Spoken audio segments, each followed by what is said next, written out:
I'm going to admit to you right off the front, I have a lot of fear about today's podcast.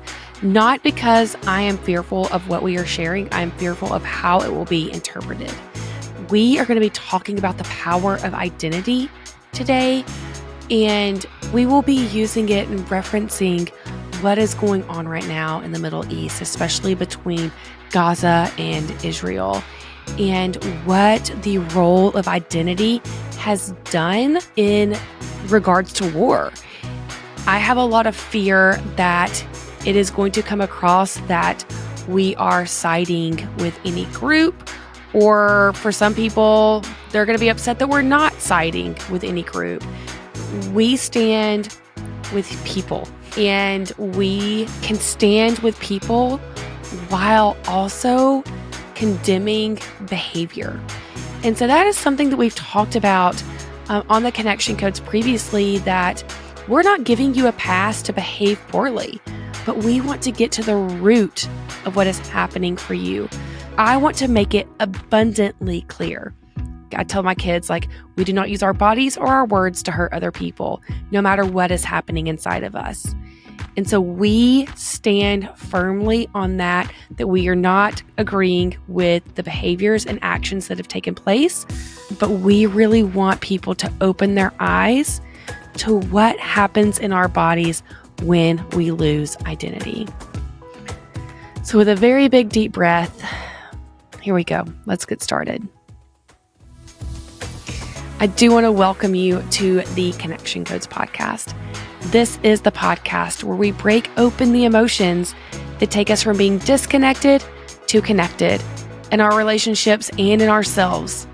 I am your host, Tara Wages, and joining me is marriage and family therapist, clinical sexologist, Dr. Glenn Hill, and his incredible wife, Phyllis.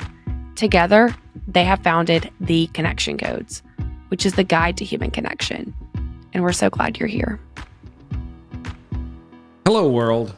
Hi, friends. Wow, I feel like it's been a minute since we have been together. Glenn and I did a Canadian tour that was amazing, came home for a few days, and then went to Austin, Texas for another event. So, yeah, I feel like it has been a minute since we've sat at this table together. It has been. It's really fun. And I know that with both of those events, you got to connect with connection coders. Some of them you said have been with y'all for 6 years. Some of the original people that were England's learning this through a private practice setting. And so that's really, really exciting to hear all that has come from those events taking place. I have just been so sad that y'all have been gone because I miss you when you're gone. And we're going to get to a point where I'm going to get to travel with y'all. It didn't work out this time because Wes was also traveling, but I definitely noticed this month, and y'all are about to go to the beach again. And I'm like, oh, sad. I do. I miss you when you are gone. And things have felt heavy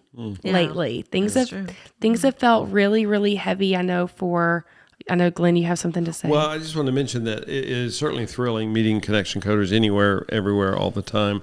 But what is even greater joy point to me is meeting a connection coder who says, these are my friends that I learned from 6 months ago. And then those are people who learned from somebody 6 months before, a year before, and seeing the generations. And when we were in Canada, where there are tons of connection coders, we saw that third, fourth, fifth generation people that knew the first couple that that we introduced to the connection codes, and that's the organic grassroots that we talk about and dream about so much, where it's actually multiplying because a friend is just telling another friend, hey, I saw this great movie, it was amazing, you should see this movie, and that's it.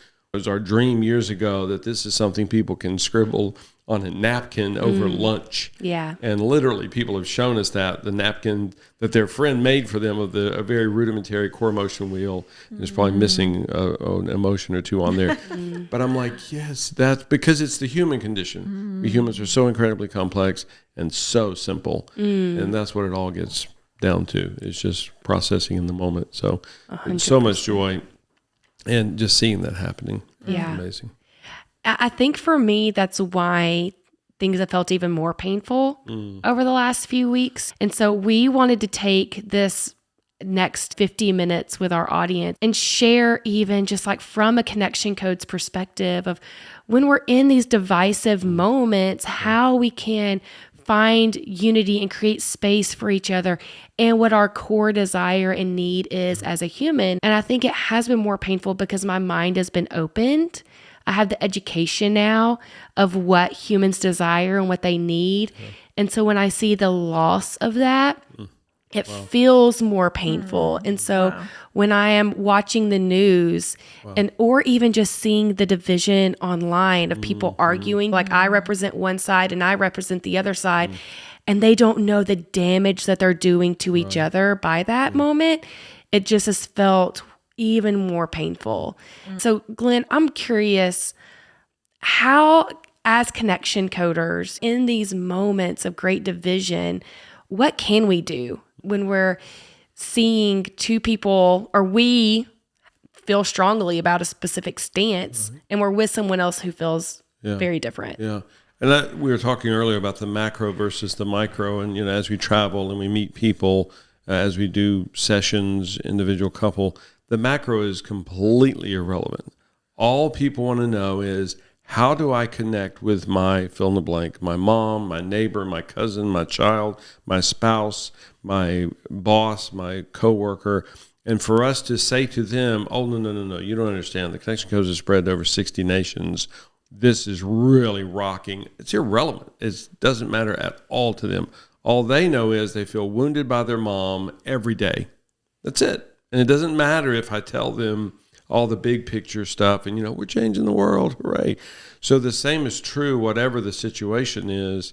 And that's part of the problem, is that we miss the micro. We were talking earlier about so much tension, pain, trauma, horror in the Middle East, and literal wars happening there. They have missed each other from the beginning.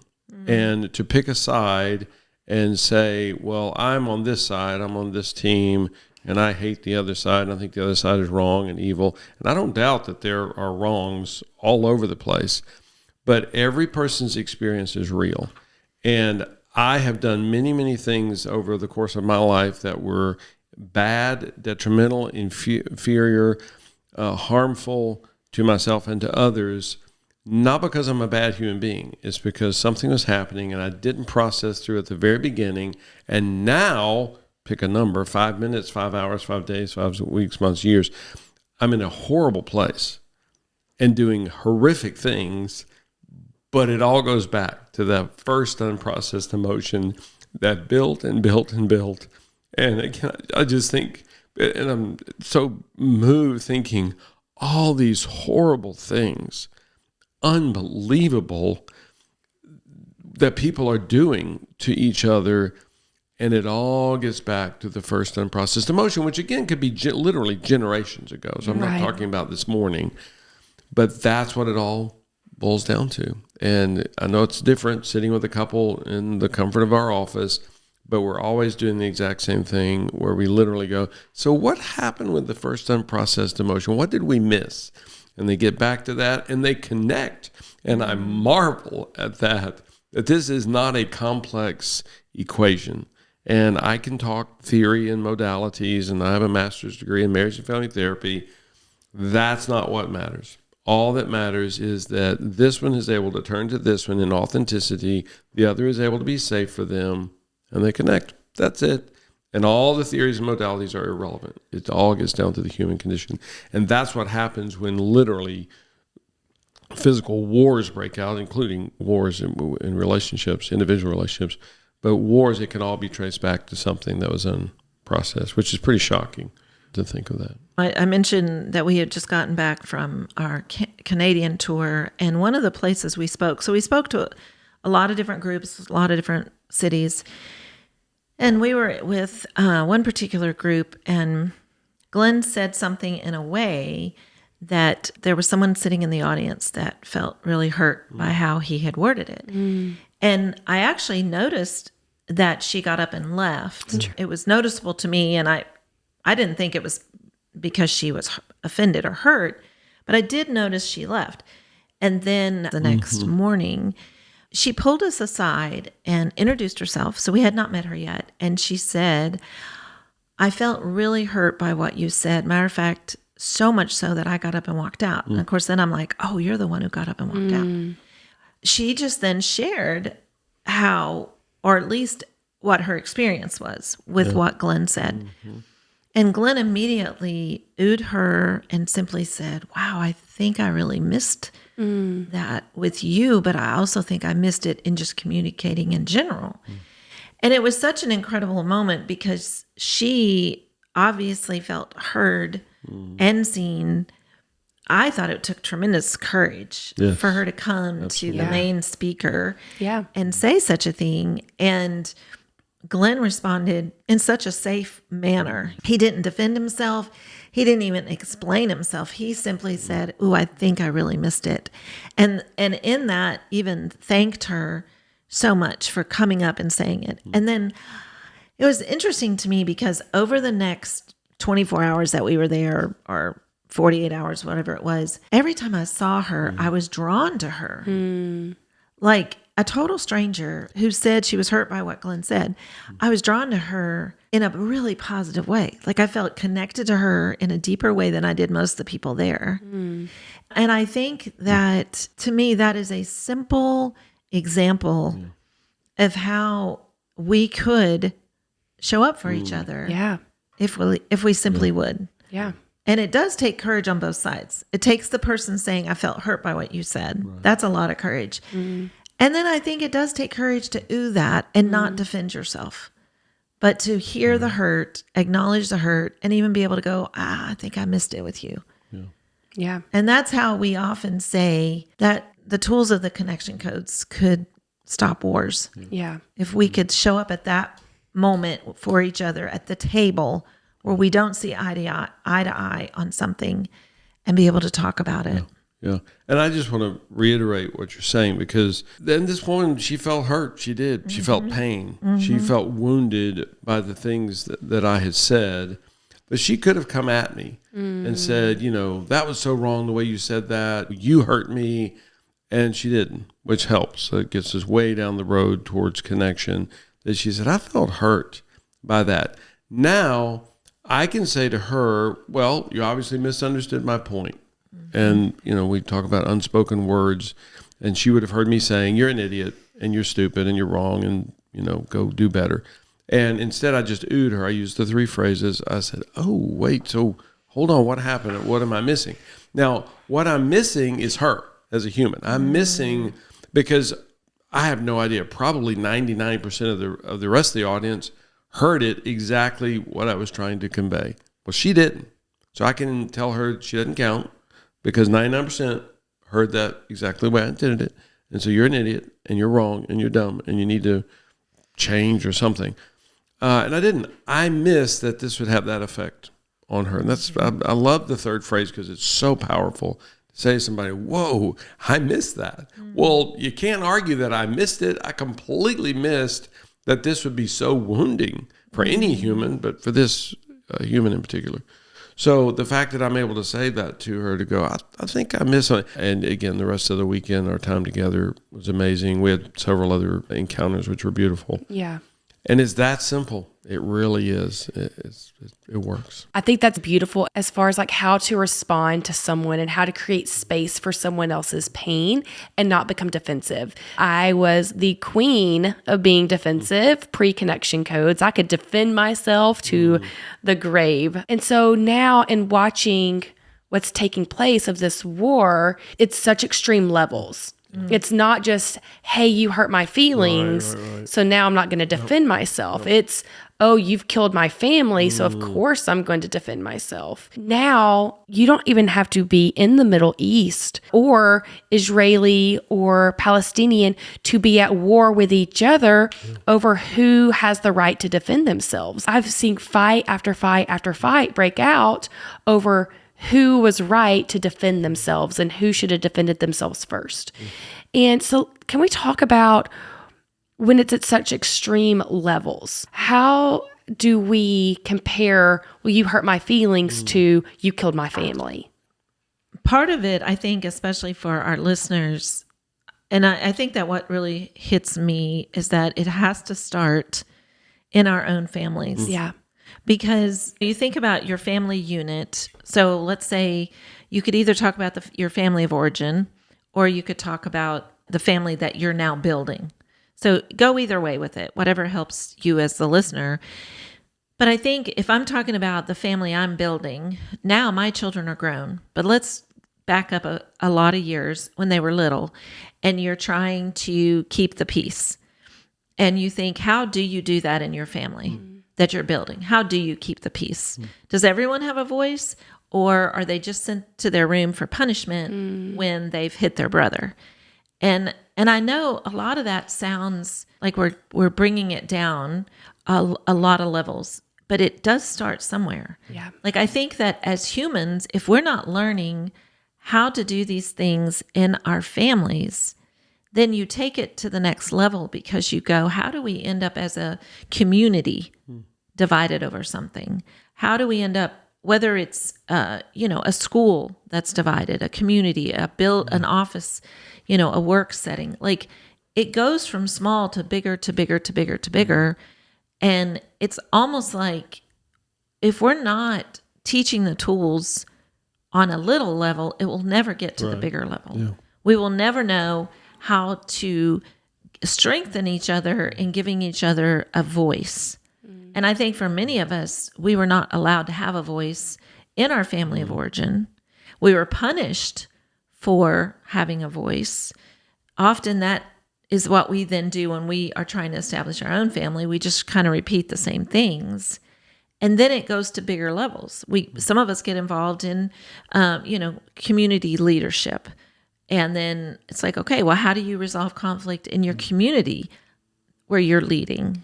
And then it goes to political, and then it goes to this, world. It just gets bigger and bigger. But I think for all of us as listeners, to me, these are the times when you have to look inward and go, okay, how does this play out with my kids?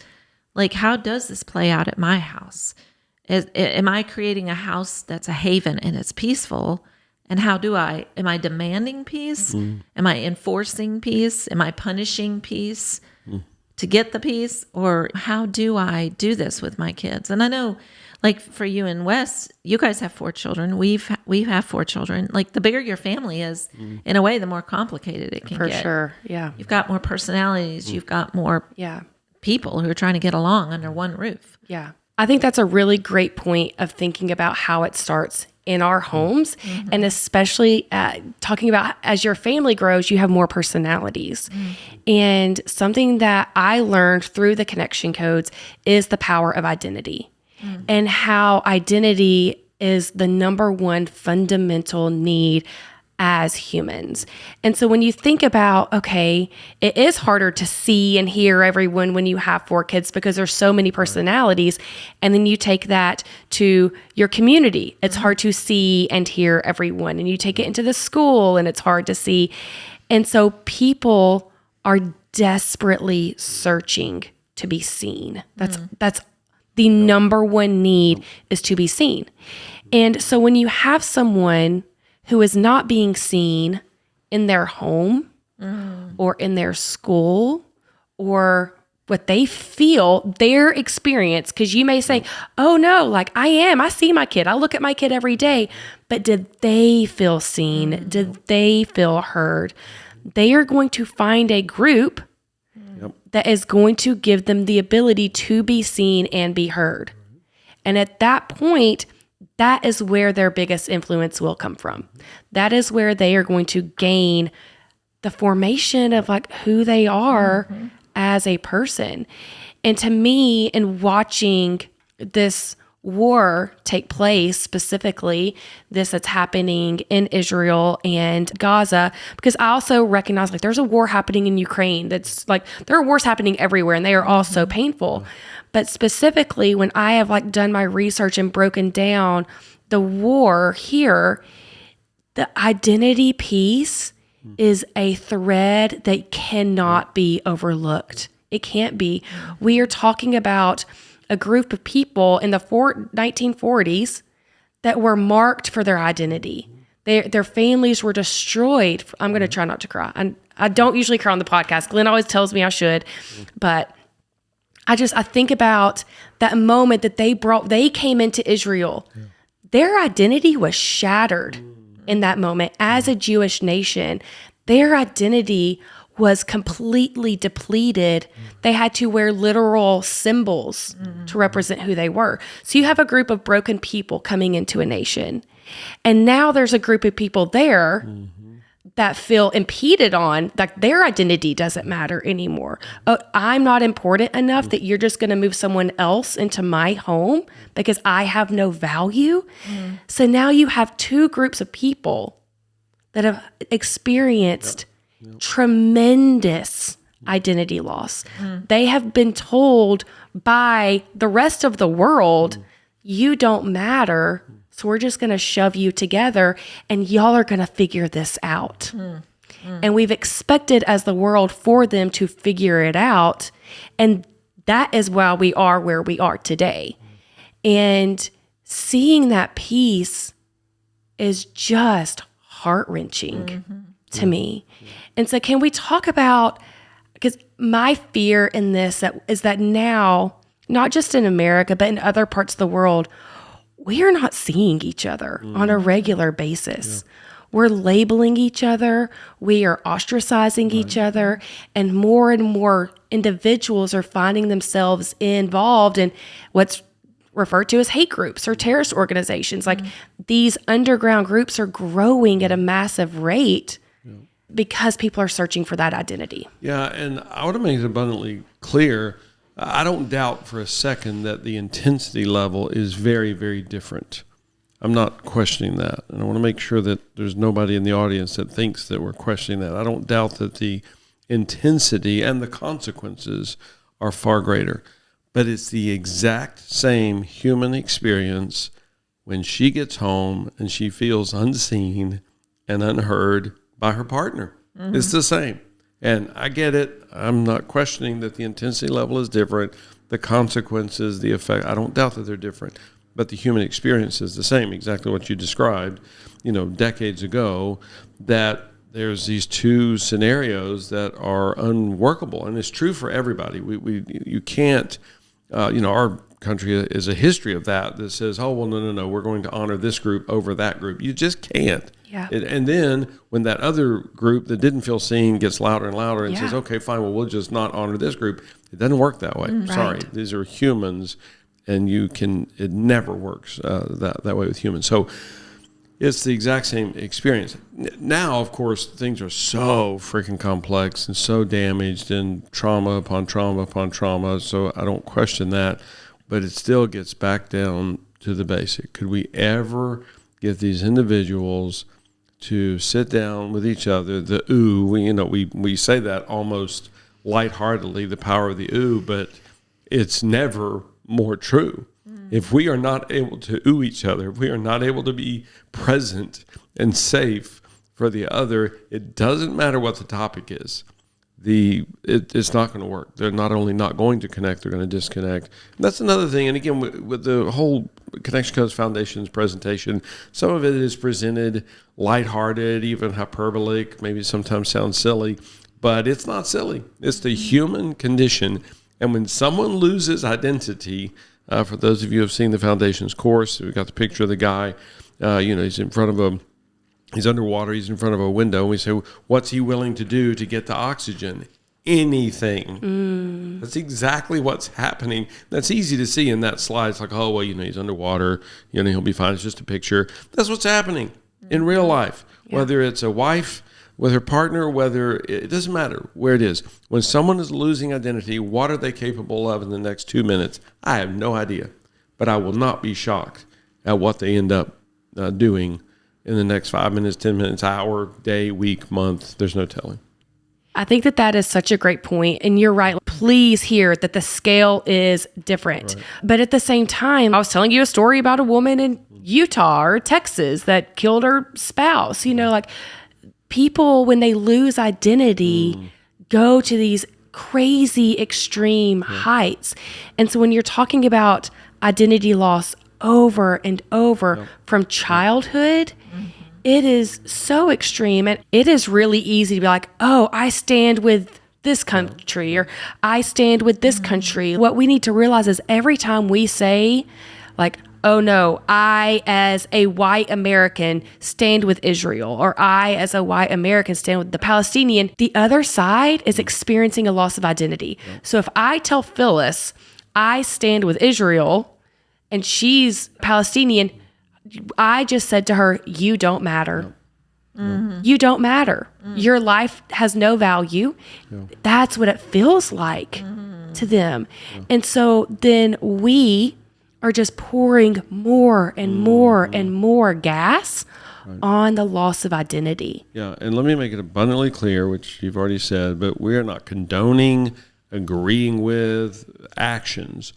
It's the same principle. I know it's different, but it's the same principle. When we sit with a couple, one of them or both of them have had affairs in April.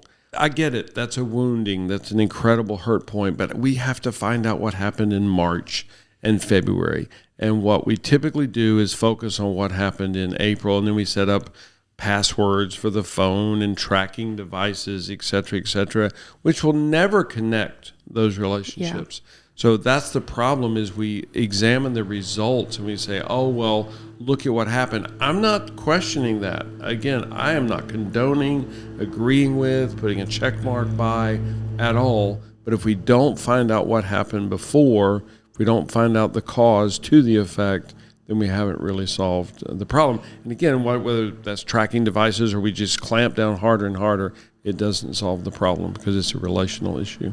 Right. And so there was a reel or a TikTok that came out shortly after the invasion of Israel. And when people were first starting to say, oh, but Gaza has been living in an open air prison, like drawing attention to what they have experienced and trying to shed light on their human experience. And this guy was like, oh, it does not, their experience doesn't matter because of their action. And it was spread everywhere. People I love shared it. And I just wept over it. And not because I support their actions, but because now that my eyes have been open to identity and to what we teach, we can't ignore humans' experiences, no matter where they live, no matter what their race, nationality, sexuality, any of those things, if we don't want this cycle to continue to repeat. And that's the key. You know, Glenn, you said it recently, and I had a lot of fear in putting it out on the podcast because you talked about sitting with a murderer previously, that you've sat with murderers. And you had to find out what got them to that point so it doesn't happen again. So if you are in the camp of people that says, oh, no, I don't care what happened to them that led them to this point, I hate to break it to you, buddy, it's going to happen again. And it's going to happen again, and it's going to happen again, because we are continuing to not see each other. And again, we're a culture of dealing with the effects, dealing with the consequences, instead of finding out what the cause is. So often we do this with parenting, where we deal with the behavior, which I get it. Sometimes you have to. I'm not questioning that. But if we don't find out what led to the detrimental behavior, we haven't really solved the problem. We're just dealing with the results, and we don't find out what the cause is. Well, what I was thinking about when you were talking was generational curses. As a family, for both of us, we went into parenting with the idea of we've got to do this differently. We don't know what to do, but we know what we don't want to do. Both of us went through really hard teenage years and left home pretty young. And we did not want that for our teenagers. So we kind of dissected what happened for us that led us leaving home so young. And that's what we want to make sure we don't let play out with our kids. But that didn't mean we knew how to get there, but it made us examine everything. Yeah. And it made us really study and research and ask a lot of questions and have a lot of discussions. Other families, other parentings were doing it differently. And I think when you want to break a generational curse in your family, you have to examine a lot of stuff. So if we want to break these generational curses in our nation, in our relationships, in our country, in our world, we have to examine things. We have to not just in the moment get all activated and like you're saying, just choose sides. Will and Musi Hart, they're dear friends of ours that live here in Franklin, but they were in Israel when it happened. And just one of the things he said in a clip was, don't be quick to believe everything. I'm like, yes, we are so quick to choose sides. We're so quick to form an opinion. We're so quick to know we have all the answers. Right. And I love that from someone who was right there in the midst of it. Yeah. As an American citizen, like he was right there in the midst of it, never dreaming that was going to be his story, right? Yeah. And they're safe. They're back in Franklin. But it was like for him to say, don't believe everything you're hearing. That gave me pause. Yeah. Because I'm like, okay, he was in it. He was there when he said that. Yeah. And I just appreciate the fact that slows us down. Yeah. We need to make sure that we understand the bigger picture. And I think that, yes, that goes with world things. And I am sitting here wondering, because I do think sometimes we have a hard time just in our communities, if someone looks different, if someone acts different, if someone's making different choices than us, believes different. Like we're really quick to draw an opinion, to draw a conclusion. Yeah. And Glenn was asked recently if in his private practice, if someone comes in with beliefs that are not according to our beliefs, the question was, do you try to steer them? And I thought, ooh, how are you going to answer this? Yeah. And Glenn did really well. He is trying to get people to connect. It's like you keep it simple. What's happening for you? Let's find out what's happening for you. Because if I have an ulterior motive where I'm trying to steer you in a certain way, I'm not hearing your story. Yeah. I'm not really caring that you're actually connecting with who you are. So what happens for you in that? And I think sometimes we think our belief system, we'll stand on it as in, I'll never change my mind. This is my belief system. And that can be really damaging because then you kind of go, I'm right, you're wrong. And you go back to that as though that's all that matters. I'm right, you're wrong. What I believe is right. What you believe is wrong. Yeah, and I would even say that there have been a tremendous number of people. I'm a little bit old. I have a few years of experience. I have a good bit of seat hours just sitting with people where I could tell people the quote-unquote correct answer. I could tell them the solution in 2 minutes or 5 minutes. That is greatly to their detriment. The goal is to help them live well. And if I tell them the quote-unquote correct answer today, they have to come back to me again tomorrow, which is a great business model because it keeps them coming back to me. But it's a horrible life application because the goal is for them to process through all the core emotions so that their limbic system is cleared out, their cortex is engaged. And I'm amazed at watching people that come in 100% clear on this position, this viewpoint, whatever. Once they process through it all, their position changes drastically. And I didn't tell them anything. All I did was help facilitate, help coach them through clearing out, whatever it was that was blocking them, whether it's pain, fear, shame. And then they're just smarter people and they'll figure, I think the vast, and I get it, there's some incredibly complex issues in life. But I think the vast majority of them are solved by the individual, not by me as the therapist. Because again, if I tell them the answer today, they just have to come back tomorrow and next week for me to tell them again. Life teaches us a lot if we will allow it to. Yeah. And, I even think about the moment where the woman was caught in adultery and they brought her out to stone her. And then Jesus was like, well, yeah, so the first one with no sin should throw the first stone. Yeah. And who was the first group of people that left? The oldest. The oldest. Right. Because by the time we get old, it's like we learn so much if we will allow ourselves to learn and to be like, I can't throw that first stone because I know what I've done in my life and I see people differently. And that's what I think in a lot of us, it's almost like we should be old before we are allowed to be parents because maybe we would parent differently. Wow. Yeah. Because we seem to see things differently when we get older and our children grow up and we see, wow, we need a lot more tolerance or we're going to lose our relationship with our kids because now they're all adults. They have a mind of their own. They're doing things differently than I want them to do. Am I still going to show up for them? Am I going to still give them identity? Yeah. And so a lot of this, I think, goes back to how we are functioning in our families. Yeah. And we can learn it in an old age. And oftentimes it's with a lot of regret. Or we can learn it younger. We can show up differently Yeah. in our young years. Yeah. That's so good. Starting there. And then I also think that just seeing people. Yeah. Like we had Carlos Whitaker on the podcast. I'll link it in the show notes. And that's his whole mission is to see humans. Just taking the moment to see a person, listen to their story, their experience. I think that I've struggled with this specific scenario for a few different reasons. I have a friend in Israel who has shared a lot about her experience and her pain and her fear. And then I have a very good friend here who her family has died in Gaza. They've been bombed. And they have a son who is at my house literally almost every day. And I am watching these journalists on the ground in Gaza show these videos of these kids. And I think, who would want to kill that boy? You know, like I see my neighbor. And then I think back as well. So like I have those pains. And then I think back, Wes and I went to Israel in 2012.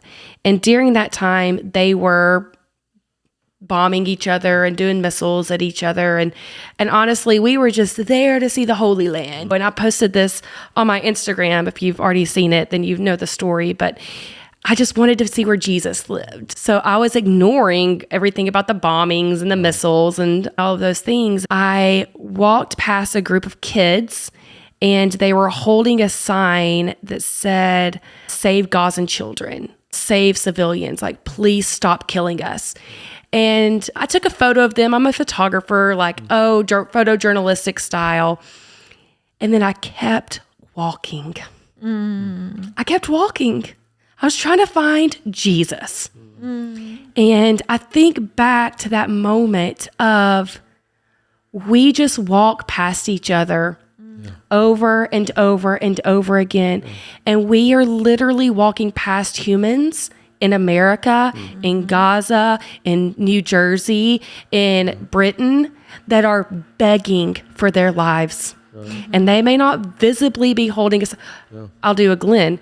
We walk past our partners, our kids. If they could have a sign, they are begging for their lives. And we just walk past them because we're looking for Jesus, or we're looking for our career, or we're looking to look cute in front of our neighbors. Like we're looking for something else, and we miss each other.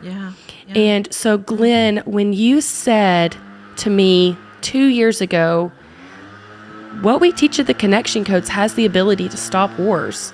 I'll be honest, in that moment, I was like, oh man, he really believes in what he's teaching, just like, sure, wars have been happening forever. And now, knowing what I know, and then experiencing what I've experienced, I 1,000% believe that with my whole body.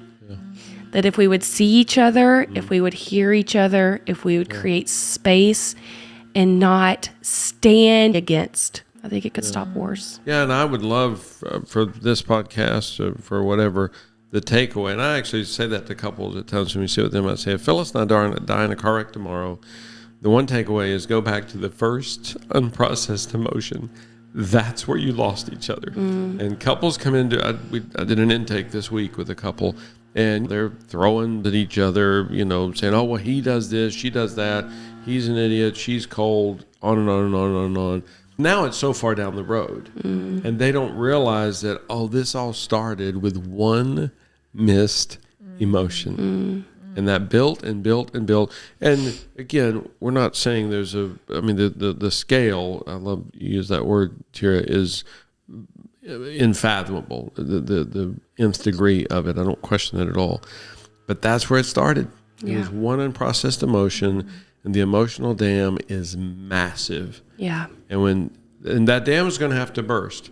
and I wish I had information on this because it was just I saw a documentary of this guy, dark-skinned guy who has gone around the United States and befriended Ku Klux Klan members, and he has a collection of their ropes. And again, I wish I had more information on it. You could probably Google it and find it.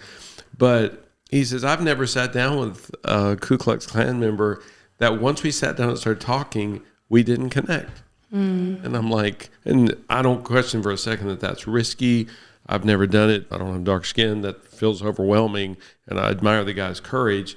But that's all it is. If we show ourselves, and the Connection Codes protocol is, well, I don't want to be vulnerable until I know that you're safe. But I'm never going to know if you're safe until I'm vulnerable. Yeah. So we're at an impasse. We're stuck. So it takes tremendous risk to do that. But that's our only hope. That's our only option, is we take that risk. And I'm convinced that I don't care what your skin tone is, when people see your humanness, they will see you. But you have to show it to them. And if you're throwing rocks back at them, they're not going to see you. And of course, that's the situation we find ourselves in throughout the world, not just the United States, but in so many different places. Yeah, thank you. Okay, so we are going to go into our core emotion wheel, working on saying that correctly, which is the 4-minute tool that Dr. Glenn and Phyllis have created to help us get to that first unprocessed emotion. And it helps us to get out of our bodies and create a dialogue around each other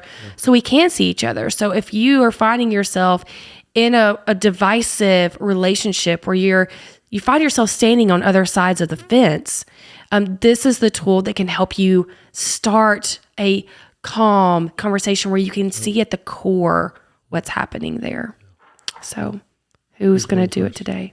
Oh man, I want all of us to do it. I feel like this is such a high emotion topic. Do you want to start? Okay. I can start. Oh man, I'm going to cry. Okay. I feel anger that we as a society overlook hurt people as a whole. Just anyone that is hurting, we overlook them and we don't get them the access to the help that they need to mentally and emotionally heal. I feel shame. My shame on this is I've talked a lot today. Wow. And we continue to hear from people that I talk too much. Gracious. And so I feel shame that we're going to get another bad review today because of me. I feel guilt. God, I feel so much guilt for walking past those kids. In 2012, I do. I feel so much guilt about that I didn't reach down and just touch them. Even just a touch. We know what compassionate touch does for other people. That there were kids holding signs asking for the life, and I didn't touch their bodies and say to them, you are beautiful and you are wanted and you are worthy. And I just have guilt that I didn't do that. I feel fear over everyone living in Gaza and in Israel, that just how many people are going to die and when is it going to end, and that the division there is going to spread everywhere, and that we're going to find ourselves in a really, really ugly state, even more heightened than it is today, which is hard to believe. I feel lonely because it does feel lonely right now to care about the human, and because we care about their story on both sides, because both sides are killing each other. To still care about the human core, it feels like the uncool and unpopular thing to do, and it feels like that's the most divisive stance that you can take, and it feels really, really lonely to want to help those people heal their story so they can stop.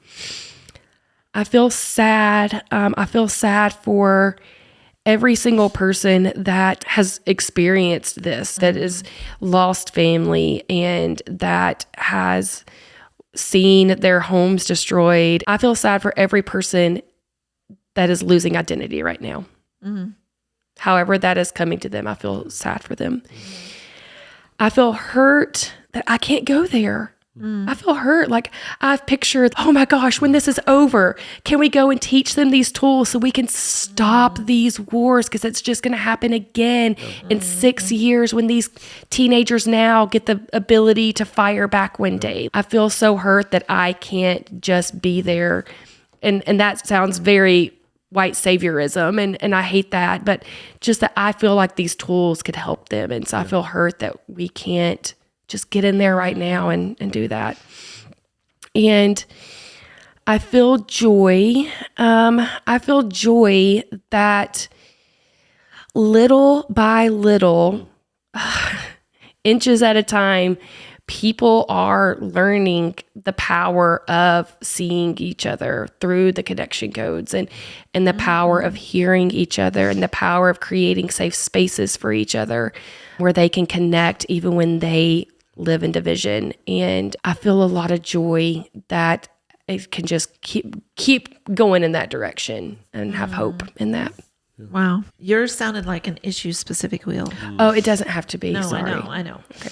I just wanted to acknowledge yours Yes. was very much that. Mine will be a little different. So I think that I do feel probably a combination of guilt and sad that we've not done a better job endorsing you and your voice. And we were talking about this earlier today, that we wouldn't have a podcast if it wasn't for you.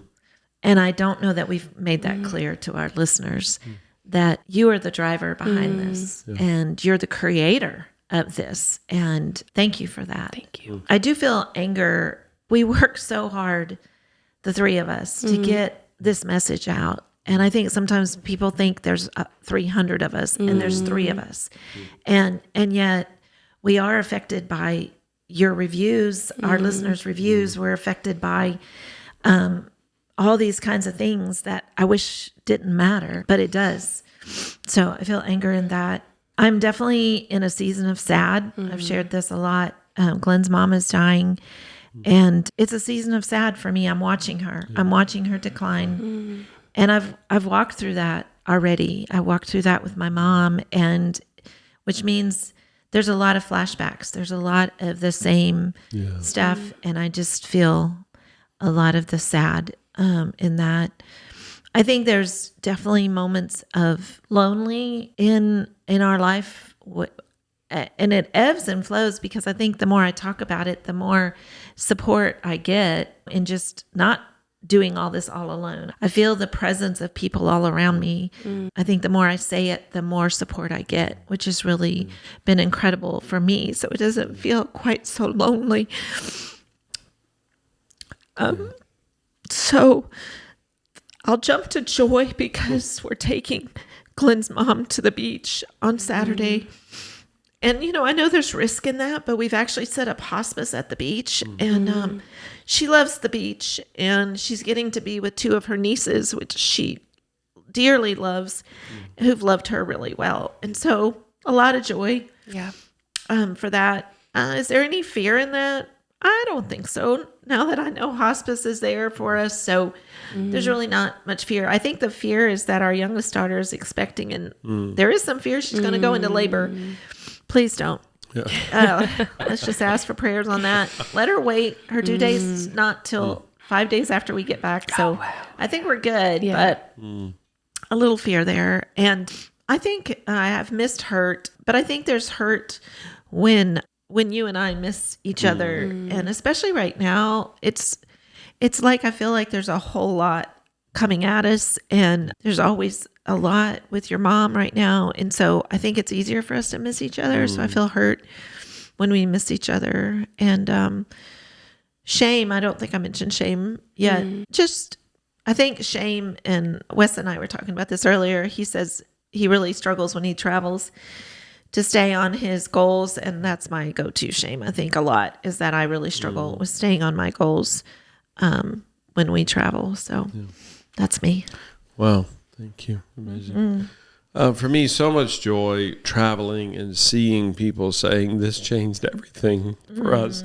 And there's sometimes a little bit of shame because when people say that, I think we're supposed to say thank you. And instead I go, yes, I know. It's amazing. And I forget that they think that we created this. We didn't create it. We're the founders. We developed the wheel. But just joy that we really are changing the world. And I do believe that in the coming years and decades, that there literally will be wars that would have happened that didn't happen because the individuals, the groups processed the first emotion and they connected instead of disconnecting, which I just think is phenomenal.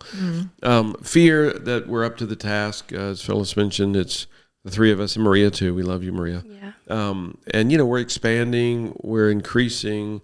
I know that Echo contributes a lot. I mean, there are other people involved, but we have a lot to do. And I feel fear that, that there's just so much to do and such a need. It's just endless. A lot of people on this planet. I feel guilt and shame sometimes just that I'm not better. There's so many things I don't do well. And it's filled in so many gaps, and it's just phenomenal. But I wish I could do everything. And I wish I knew how, and I wish I was more competent in everything. Some loneliness in the quest at times. I think, we have to hurry up because there's another war that's going to start, in 3 years or 7 years if we don't get to them. And I really do passionately believe that.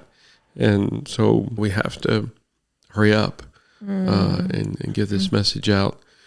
Some hurt, let's see. I felt some hurt when the lady shared with us about her hurt, about what I'd presented. I felt a little bit wounded by her, not much, but a little bit of hurt. And then I just felt hurt for her hurt because I'm like, dang it, we're trying our hardest, and then we end up producing pain for someone, in the audience. And, I feel pain for their pain. And sad when that happens. Just, we have so much to do. We need to be perfect. And I feel sad and guilt and shame whenever we miss on things. We had another woman talk to us that, she heard the Connection Codes, whatever it was, 3 years ago, and just dismissed it because I'd said something that didn't sit well with her. And later she wrote us a long letter of gratitude, which is really cool. But I think, dang it, how did I miss that badly to miss with somebody, 3 years ago that they just, and she said, I walled myself off from the Connection Codes. Just thankful that we were able to rectify that situation. Yeah. I lost count. I think I'm close to 8. Thank you so much, both, and thank you for giving me the space to process. We have not been with each other, and that in these crisis moments that I carry pain of other people. We've experienced this before as a team. When other people are hurting, I feel it in my body, and so this is our first time of getting to really connect with each other. And to our listeners, thank you for being here. And I hope that this podcast, it will inspire you to listen well and love well, and to not be so quick to judge other people's behavior, while not agreeing with their behavior, obviously, but wanting to see them in a way of how can we prevent this behavior from happening again? Because that is our goal, for the behavior to end there and to not continue. And we can only do that if we see them. That's the only way. And so I hope that whether it's in your home or your church or your school or wherever you are, that you can, when you see someone acting a fool and you're like, what in the world? You can make space for that person to hear what has led them to that moment. And I also my ask today is that you'll share this episode. Share it on your social media, share it with your friends, share it with your family, so we can get the word out that the only way forward as a united body of humans, as a collective, is by seeing each other. And so we do all of this because you need this. You deserve this. So let's do this. Let's do this.